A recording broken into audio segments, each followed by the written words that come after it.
Որպես հայ զավակ, որպես առաջի քրիստոնյա երկրի զավակ, որպես վառ քրիստոնյա, որպես այսօր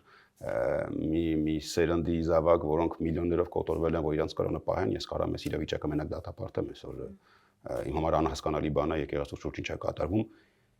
Եթե գիտես հոգևորականի վերջին հաշվով մնում է անznավորություն անհատ իր սխալներով, եթե հանկարծ չգիտեմ ինչ հրաշքով իրոք մի հատ մեղադրանք կար ինչ որ մեկին ներկայացնելու, այս ամենը պիտի արվեր այնքան լուր ու այնքան ծածուկ, որ առհասարակ պիտի եկեղեցու կամ այդ մարդու տան պատերից դուրս չգար,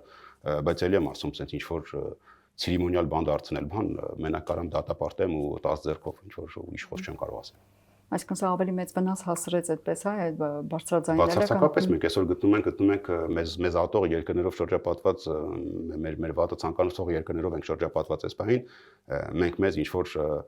ֆրանսերեն մատ լավ արտադրություն կասմա փայտը տալիս է դիմացինի որ քեզ ծեծի, մենք այսօր հայտնվել ենք այդ վիճակում փայտեր ենք տալի դիմացիներին որ մեզ ծեծեն, չի կարելի առանց էնել արդեն ծեծված ենք մի քիչ հիմա մենք պետք է ներսից մեզ օգնենք չի կարելի։ Իրոք ամոթալի։